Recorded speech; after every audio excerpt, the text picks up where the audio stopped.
BMS academy में आपका स्वागत है। हो गई है या लैन चिप कार्य नहीं कर पा रही है, तो ऐसी सिचुएशन में आप एक्सटर्नल कार्ड्स को लगा के आप उन सुविधाओं का लाभ उठा सकते हैं। अर्थात साउंड कार्ड लगा के साउंड की आउटपुट यहां से प्राप्त कर सकते हैं। इसी तरह से लैन कार्ड लगा के इंटरनेट का प्रयोग कर सकते हैं या लोकल एरिया नेटवर्क से आप जुड़ सकते हैं। इसी के साथ आप टीवी ट्यूनर का प्रयोग करने के लिए भी आप इन PCI स्लॉट्स का प्रयोग कर सकते हैं। यहाँ हमारे पास देखिए CMOS सेल अर्थात CMOS बैटरी की जगह होती है। यहाँ एक छोटा सा लॉक है, आप इसको दबा के इस बैटरी को बाहर निकाल सकते हैं और दोबारा आप यहीं से इस बैटरी को इंसर्ट भी कर सकते हैं।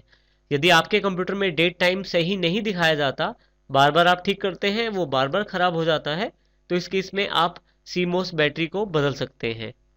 मदरबोर्ड के ऊपर की तरफ यहाँ पे हमारे पास CPU को सप्लाई देने के लिए 12 वोल्ट कनेक्टर की जगह रहती है। SMPS के द्वारा जो एक छोटा कनेक्टर 12 वोल्ट वाला लॉक वाला कनेक्टर यहाँ फिट किया जाता है। अब देखिए यहाँ पे लॉक सेट करने के लिए जगह बनी हुई है। जब आप फिट करते हैं तो लॉक यहाँ एडजस्ट हो जाता है। यहाँ देखिए हमारे पास कैबिनेट में लगा हुआ फ्रंट ऑडियो कनेक्टर जो होता है उसको हम यहाँ इंसर्ट करते हैं। देखिए इस कनेक्टर को लगाने के लिए आप इन पिनों का प्रयोग कर सकते हैं। ऑडियो कनेक्टर यही लगेगा, इसकी पहचान इस पिन से होती है। देखिए यहाँ फर्स्ट रो में जो सेकंड लास्ट पिन है वो यहाँ से गायब है। बिल्कुल इसी तरह से जो आपका ऑडियो कनेक्टर होता है जो आपकी कैबिनेट के साथ जुड़ा है उसमें भी ये सेकंड लास्ट पिन गायब होती है। तो आप यहाँ पे उस कनेक्टर को फिट कर सकते हैं। देखिए नीचे की तरफ यहाँ पे दो USB कनेक्टर्स दिए गए हैं। कैबिनेट से जुड़े हुए फ्रंट पैनल के USB कनेक्टर्स को आप यहाँ जोड़ सकते हैं, जिसके द्वारा आप अपनी USB डिवाइसेस को कैबिनेट के फ्रंट पैनल से ही इस्तेमाल कर सकते हैं। बोर्ड के ऊपर की तरफ CPU फैन को मदरबोर्ड के साथ कनेक्ट करने के लिए ये देखिए 3 पिनों वाला कनेक्टर अवेलेबल रहता है। ये कुछ मदरबोर्ड में 2 कनेक्टर रहते हैं, कुछ में 1 कनेक्टर अवेलेबल रहता है। यहाँ हमारे पास 1 कनेक्टर यहाँ अवेलेबल है, दूसरा बोर्ड के ऊपर वाली तरफ, और यहाँ इसके साथ हम CPU फैन को जोड़ सकते हैं, जिससे CPU फैन वर्किंग करने लग जाता है। देखिए दूसरा जो फैन CPU फैन कनेक्टर है वो ऊपर की तरफ है, तो आप इस तरह से CPU फैन को इन दोनों में से किसी भी कनेक्टर के साथ जोड़ सकते हैं। देखिए प्रोसेसर को फिट करने के लिए हम इस सॉकेट का इस्तेमाल करते हैं। यहाँ पे देखिए इस तरफ लॉक है, इसको हम सबसे पहले खोलेंगे और देखिए इस लीवर को ऊपर कर देते हैं और यहाँ से पत्ती को ऊपर उठाते हुए हम प्रोसेसर सॉकेट में अपना प्रोसेसर फिट कर सकते हैं। प्रोसेसर सॉकेट की तरफ ध्यान से देखें तो यहाँ नीचे की तरफ लेफ्ट में और राइट में छोटे छोटे 2 पॉइंट्स उभरे हुए हैं। बिल्कुल ऐसे ही पॉइंट आपके पास प्रोसेसर में रहते हैं। इन पॉइंट्स का ध्यान रखते हुए आप प्रोसेसर को फिट करते हैं।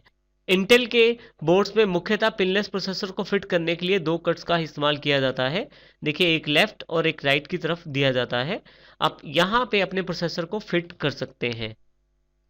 ये देखिए हम इसको ध्यान से देखते हैं, ये एक यहाँ पे लेफ्ट साइड एक राइट साइड आपके पास छोटे छोटे 2 पॉइंट उभरे हुए हैं जो प्रोसेसर में जगह बनाते हैं और जिनके अनुसार प्रोसेसर यहाँ सेट हो जाता है।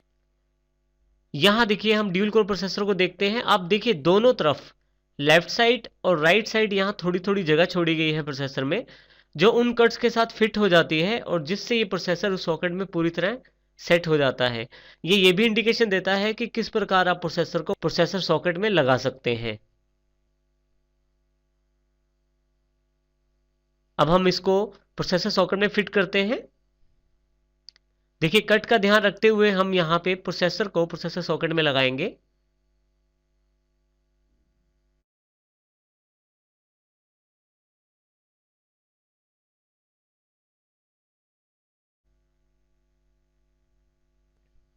प्रोसेसर को फिट करने के पश्चात आप इसे लॉक करेंगे। लीवर दबाते हुए नीचे लेके आएं और लॉक में यहाँ पे इसे सेट कर दें। आपका प्रोसेसर जो है मदरबोर्ड में फिट हो गया है। अब हम CPU कूलिंग फैन की जानकारी लेते हैं। देखिए ये CPU कूलिंग फैन को हमें प्रोसेसर के ऊपर फिट करना है। इसको हम यहाँ ध्यान से देखते हैं। ये देखिए इसको फिट करने के लिए आपके पास यहाँ लॉक अवेलेबल रहते हैं।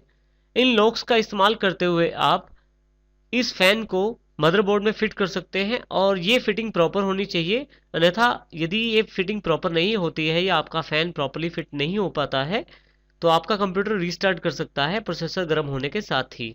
इससे आपका कंप्यूटर प्रॉपरली परफॉर्म भी नहीं करेगा और बार बार रीस्टार्ट भी होगा।